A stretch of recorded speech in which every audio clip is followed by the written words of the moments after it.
Oh, look out! Oh crap, look out! Drop that pulse bomb. Oh god, Lordy Jesus, gotta go back in time. Subscribe button. Okay. Yeah, why exactly is this British spaz the icon of Overwatch? She's on the box, she's on the Overwatch League image, she's basically the equivalent of Barack Obama in the Overwatch world. I love memes. Why? Let's find out, shall we?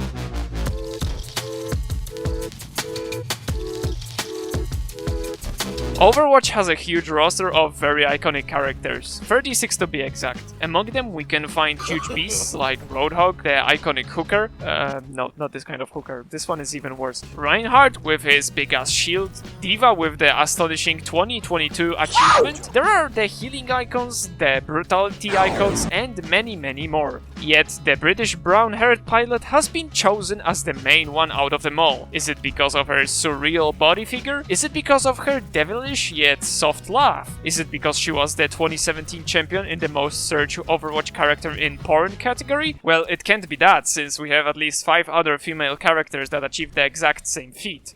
It is very tricky to decide which factor is the most important one to decide on the outcome of this question, so let's first think what makes the character iconic. The first thing that comes to my mind is how often do they appear in-game, because it makes sense. The figure you will come across most often will probably be on the minds of majority of players when they think about a certain title. It just makes sense, right? When you hear Avatar: The Last Airbender, the first character that comes to your mind is most certainly Aang, who is definitely most often seen on screen throughout the entire show. Heck, the subtitle is literally his calling card. Even though the entire cast is fantastic and is filled with iconic characters such as the Cabbage Man or the flying rat Momo, it's the bald kid that pops in your imagination first. So translating this information into our Overwatch universe, we the players play matches, where the cast might be more lean towards some heroes that are played more often than others because of the meta, but at the same time we can state that everyone is seen equally in game because you see all of them in your hero gallery or on the hero selection screen before the game even starts. So that's a no-go. What we can base this statistic on very easily are the cinematics made strictly for Overwatch universe. Starting from the first original trailer to the most recent videos, we can count which character appears the most in all of them. Some videos are made specifically for one hero, the iconic origin stories. Others are more lore heavy, like animated shorts, but we can count on how many of these does TRACER appear and can easily say if she deserves the spotlight she has. So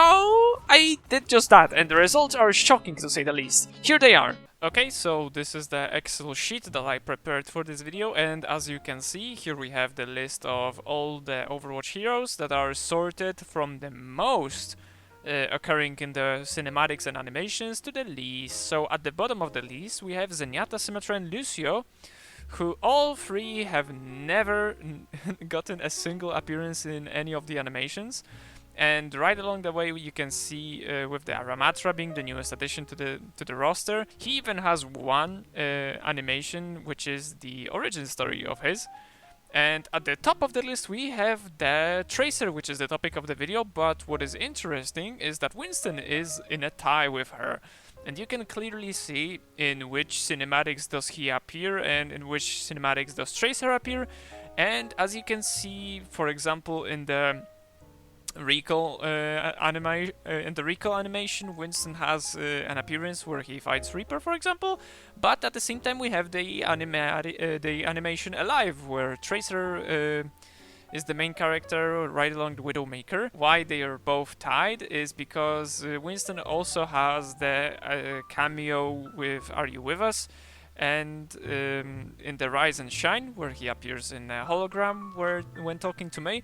But TRACER has the origin story, and she appears in the King's Row Uprising event animation. So that's why she's on the top with Winston over here. And if you want to just check out the other data, then here it is, just scrolling through. You can clearly see in which animations do these characters appear. And yeah, that's basically it. So, we are now sure that Tracer is appearing in the lore side of Overwatch the most amount of times by a lot. But what about her appearance? It is a very popular saying that an iconic character should be very easy to remember, have some very outstanding features and be easy to draw. The best example I can give is Mario from the popular game Mario. He has the iconic dwarf design, his outstanding mustache and a hat with a letter M on it. And on top of that, he is vibing in a very simple yet fascinating color palette of just red and blue, with some other touches like brown shoes and the white skin tone. Now, let's compare it all to Tracer with a quick rapid-fire question segment. Does she have a hat like Mario? No, but her hair design is very spiky and easy to remember, plus she has those huge-ass goggles and the chrono thing on her chest. Does she have dwarfism? Again, no, but again, she has a very thin and long body type and doesn't look human if you think about it, so basically a typical Disney princess. Is her overall design easy to redraw or remember? Once again, a simple color palette with big focus on orange and brown with white elements and blue particles on her chest and back. And finally, is she an iconic character overall? Yes. But so is Genji, or Symmetra, or basically most of the Overwatch cast. If you don't believe my point, then here I'll prove it by showing you that it is indeed possible to draw from memory all tanks, for example, and they still somewhat look like the original. Overwatch is giving a lot of attention into designing their new heroes. Every new one must stand out and be different from another one, otherwise we would run into the skin problem, where you can't tell which hero is which if all of them are wearing some kind of eye bleachy skins. Wrecking Ball might be the greatest example in this field. There was no single character in the game who was in a literal shape of a round ball, and it just shows how creative the designer team really is. Not only is Ball very recognizable, but it also has, in my opinion, the most original and fun gameplay out of any heroes that are in the game at the moment. Wait, this video was supposed to be about Tracer, right? So for now, we have 1 point for why Tracer is the icon of Overwatch, and 1 point for why we should question it.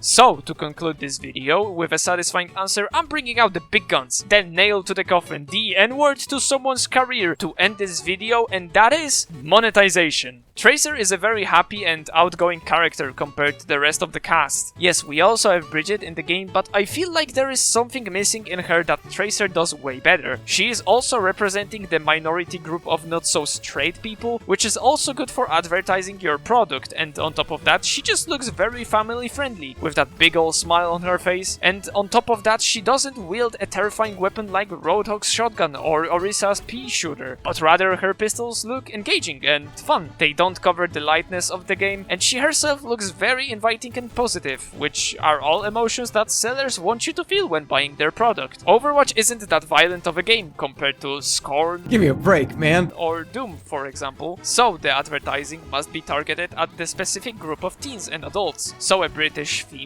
with a very positive personality and not threatening look combined are the best choices to put on the cover of your product, of your competitions, and overall right beside the logo of your entire IP. And this, my beautiful faces, is why Tracer is the icon of Overwatch. But holy moly, would Orisa look sick on those covers.